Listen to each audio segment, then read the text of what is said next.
নমস্কাৰ, welcome to my channel get started. তো আজি আমি আকৌ কিছুমান অসমীয়া পেডাগজি আলোচনা কৰিম। তো ভিডিঅ'টো চাই থাকক। এগৰাকী শিক্ষকে ছাত্ৰ ছাত্ৰীসকলক কিছুমান গোটত ভাগ কৰি দিছে আৰু হাতীৰ বিষয়ে পাঠ এটাত পঢ়োৱাৰ আগে আগে গোটবোৰৰ মাজত হাতীৰ বিষয়ে এটা কুইজ পাতিছে। শিক্ষকগৰাকীৰ এই কাৰ্যটোৰ উদ্দেশ্য হৈছে অপশ্যন এটা পাঠ সমালোচনা লিখা, স্মৃতি পৰীক্ষা কৰা, সহপাঠীৰ ফিডবেক লোৱা বা দিয়া, বিষয় একতাৰ প্ৰতি ছাত্ৰ ছাত্ৰীক আগ্ৰহী কৰি তোলা। তো অপশ্যন আমাৰ কাৰেক্ট অপশ্যন 4 যে বিষয় একতাৰ প্ৰতি ছাত্ৰ ছাত্ৰীক আগ্ৰহী কৰি তোলা। ভাষাৰ শ্ৰেণী এটাত আমনি বা অসুবিধাৰ সৃষ্টি কৰা ছাত্ৰ বা ছাত্ৰী এগৰাকী শিক্ষকে কেনেদৰে নিয়ন্ত্ৰণ কৰা উচিত? অপশ্যন এই ক্ষেত্ৰত নিদানৰ ব্যৱস্থাই শিক্ষাৰ্থীগৰাকীৰ অভিভাৱকৰ ওপৰত গুৰু নিৰ্ভৰ কৰে।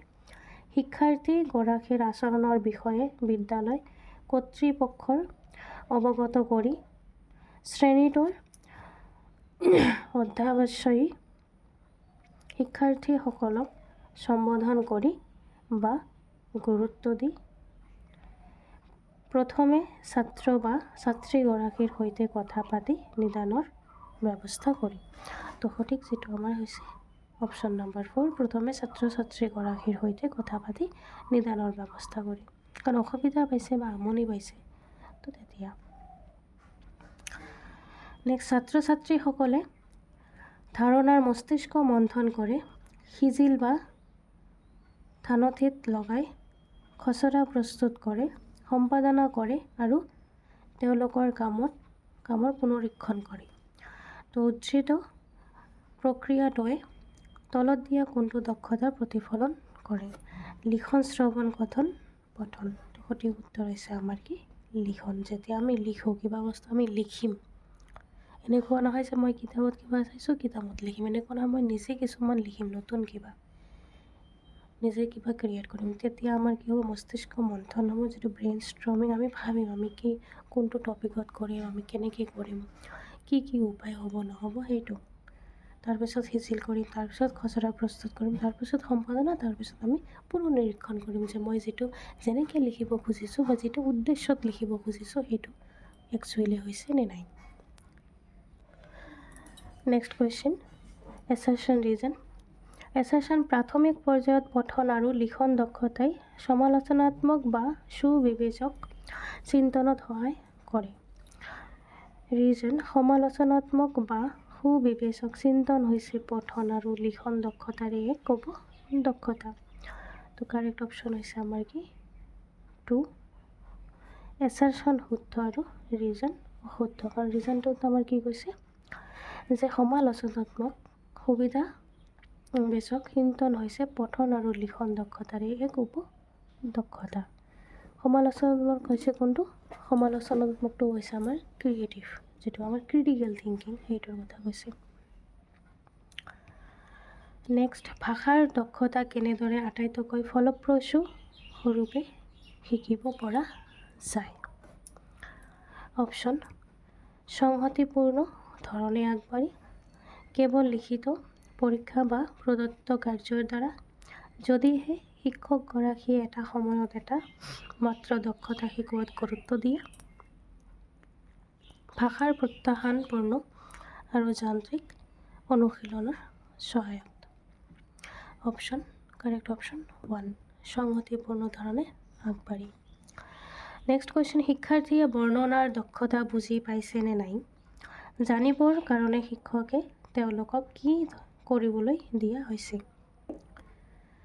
অপশ্যন শব্দ বৰ্ণনৰ ভুলবোৰ শুধৰাবলৈ দিয়া, সাধু এটা পঢ়িবলৈ দিয়া আৰু বোধক্ষমতা ভিত্তিক প্ৰশ্নৰ উত্তৰ কৰিবলৈ দিয়া, পাঠত থকা ক্ৰিয়া আৰু বিশেষণ পদসমূহ ঘূৰণীয়াকৈ চিহ্নিত কৰা, শিক্ষাৰ্থীসকল অভিভূত হোৱা বা আশ্চৰ্যজনক হোৱা অভিজ্ঞতা এটাৰ বিষয়ে ক'বলৈ দিয়া।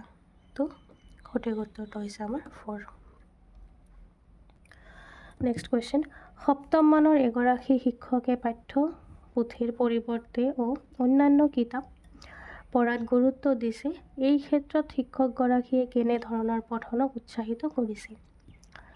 অপশ্যন ব্যাপক বা বিস্তৃত এক্সটেন্সিভ, নিৰ্দেশিত পঠন, ভাগ বতৰুৱা বা মিল অমিল, পুংখানুপুংখ পঠন। অপশ্যন কাৰেক্ট অপশ্যন হৈছে আমাৰ কি ব্যাপক বা বিস্তৃত পঠন।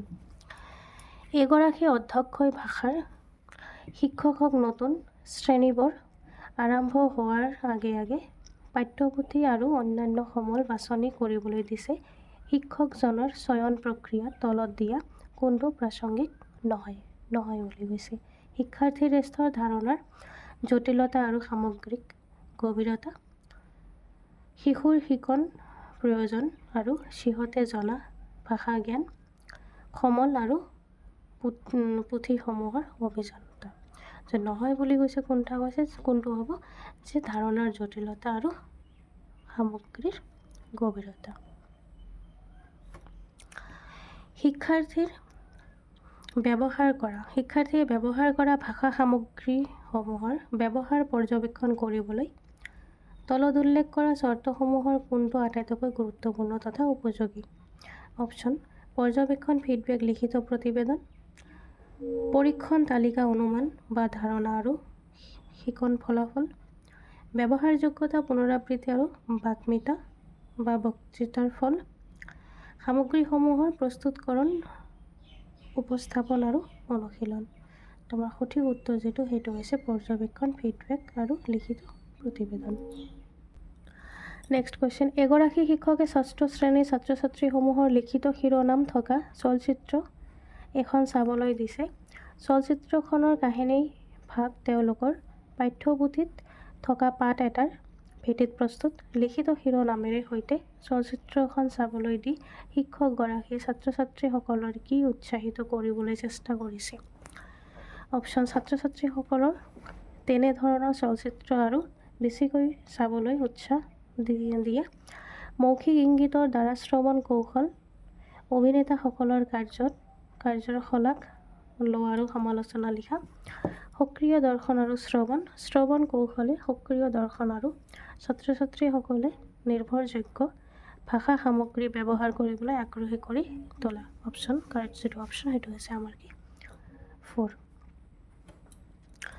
নেক্সট এছাৰশ্যন ৰিজন, শৈশৱৰ আৰম্ভণি কালছোৱাত শিশুৱে বিশেষতকৈ ক্ৰিয়াপদ বেছিকৈ ব্যৱহাৰ কৰে আৰু ব্যাকৰণৰ নিয়মবোৰত গুৰুত্ব নিদিয়ে।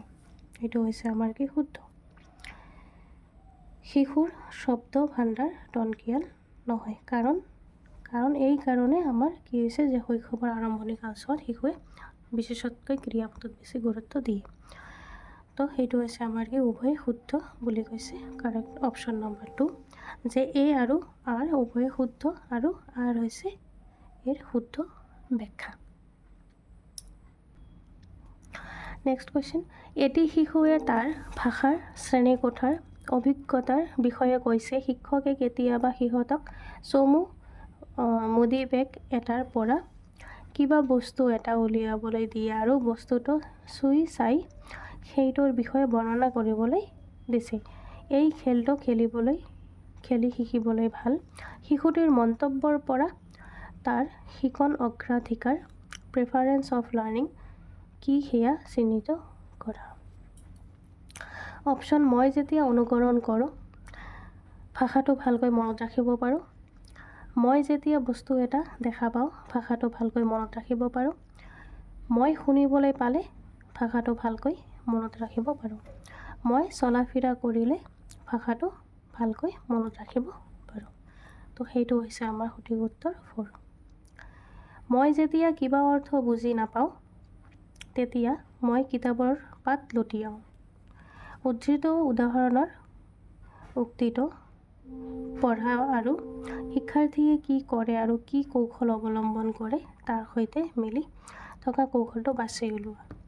এইটো হৈছে দ্বিধাগ্ৰস্ত মানসিক অৱস্থা, শব্দ বিন্যাসত গুৰুত্ব দিয়া, অনুশীলন কৰাৰ সুযোগ গ্ৰহণ কৰা, প্ৰসংগ সামগ্ৰীৰ ব্যৱহাৰ কৰা। তো সেইটো কাৰেক্ট অপশ্যনটো হৈছে আমাৰ কি প্ৰসংগ সামগ্ৰীৰ ব্যৱহাৰ। নেক্সট তলত দিয়া কোনটোৰ মূল্যায়ন কৰিবৰ কাৰণে উপচাৰাত্মক বা নিদানমূলক পৰীক্ষা ডায়াগনষ্টিক টেষ্ট ব্যৱহাৰ কৰা হয়? অপশ্যন সাফল্যৰ ক্ৰম অনুসৰি স্থানপ্ৰাপ্তসকলৰ মূল্যায়ন কৰাৰ কাৰণে, ভাষাৰ ক্ষেত্ৰত থকা শিকাৰুৰ সবল আৰু দুৰ্বল দিশবোৰৰ, শিকাৰুৱে নিজে কৰা ভুলবোৰ নিজে চিহ্নিত কৰিব পৰা ক্ষমতাৰ, শিকাৰুৱে পাঠ এটাৰ সাৰমৰ্ম উলিয়াব পৰা ক্ষমতাৰ। তো আমাৰ কাৰেক্ট অপশ্যনটো হৈছে 2, ভাষাৰ ক্ষেত্ৰত থকা শিকাৰুৰ সবল আৰু দুৰ্বল দিশবোৰৰ। লাষ্ট কুৱেশ্যন, তলত দিয়া কোনটোৰ মূল্যায়ন কৰিবৰ কাৰণে পটুতা বা দক্ষতা পৰীক্ষা প্ৰফিচিয়েঞ্চি টেষ্ট কৰা হয়? অপশ্যন বহু সংজ্ঞাবাহী, যিটো হৈছে কি মাল্টি চেঞ্চৰী ভাষা শিকন অভিজ্ঞতাৰ দৈনন্দিন কথোপকথনৰ ভাষাটো, শিকাৰুক শিকোৱা ভাষাটোৰ, আৰু নেক্সট কৈছে যে শিকাৰু উপনীত হোৱা ভাষাৰ স্তৰটোৰ। কাৰেক্ট অপশ্যনটো হৈছে শিকাৰু উপনীত হোৱা ভাষাৰ স্তৰটোৰ।